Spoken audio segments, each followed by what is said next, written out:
Goa Organics వారి skin care, hair care, wellness products కోసం AP, తెలంగాణలో డిస్ట్రిబ్యూటర్లు కావాలను వివరాలకు స్క్రీన్ పైన ఉన్న నెంబర్కి కాల్ చేయండి. పాపం ఆ పసి పిల్లలకేం తెలుసు? కంటికి రెప్పల కాపాడాల్సిన తల్లి తిరగరాని లోకాలకు వెళ్ళిపోయింది.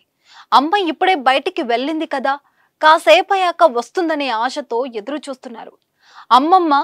అమ్మెక్కడా అంటూ గుక్కపట్టి ఏడుస్తున్నారు. తల్లి పాలు తాగలని ఆ బాలిక, అమ్మ చేతి గోరుముద్దలు తినాలని ఆ బాలుడు మారం చేస్తుంటే, అమ్మ ఆచేతన స్థితిలో, నాన్న రాలేని స్థితిలో ఉన్నాడని అర్థం కాని పరిస్థితిలో ఉన్న ఆ పిల్లలకు ఎలా నచ్చజెప్పాలో తెలియక కుటుంబ సభ్యులు, స్థానికులు కంటతడి పెట్టారు. ఈ హృదయ విదారక ఘటన యాదగిరిగుట్టలో జరిగింది.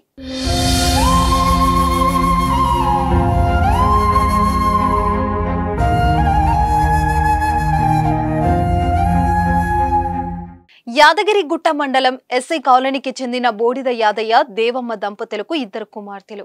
చిన్న కుమార్తె నాగమణి జనగామ జిల్లా నాగరం గ్రామంకి చెందిన ప్రవీణ్ కు ఇచ్చి 2020లో వివాహం చేశారు. వీరికి 3 ఏళ్ల వర్ధన్, 9 నెలల లక్ష్మీ ప్రసన్న పిల్లలున్నారు. భర్తతో గొడవల కారణంగా ఇటీవల నాగమణి తల్లిగారి ఇంటికి వచ్చింది. సోమవారం మధ్యాహ్నం వ్యవసాయ బావిలో దూకి ఆత్మహత్యానికి పాల్పడింది. సమీపంలోని స్థానికులు కేకలు వేయడం, అక్కడే పెట్రోలింగ్ చేస్తున్న పోలీసులు గమనించి హుటాహుటిన బావిలోకి దూకి ఆమెను రక్షించి భువనగిరి జిల్లా హాస్పిటల్ కు తరలించారు. అక్కడ చికిత్స పొందుతూ నాగమణి మృతి చెందింది. కుటుంబ సభ్యులు ఇచ్చిన ఫిర్యాదు మేరకు కేసు నమోదు చేసినట్లు సిఐ రమేష్ తెలిపారు. వృద్ధులైన యాదయ్య, దేవమ్మలకు ఇద్దరు సంతానగాక పెద్ద కుమార్తె రేణుక పాముకాటుతో మృతి చెందగా, చిన్న కుమార్తె బలవర మరణానికి పాల్పడింది.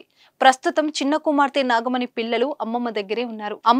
అమ్మెక్కడా అంటూ పిల్లలు ప్రతిసారి అడుగుతున్నారని, వాళ్ళకి ఏం చెప్పాలో తెలియక గుండెలు పగిలిపోతున్నాయని ఆ వృద్ధ జంట విలపించారు.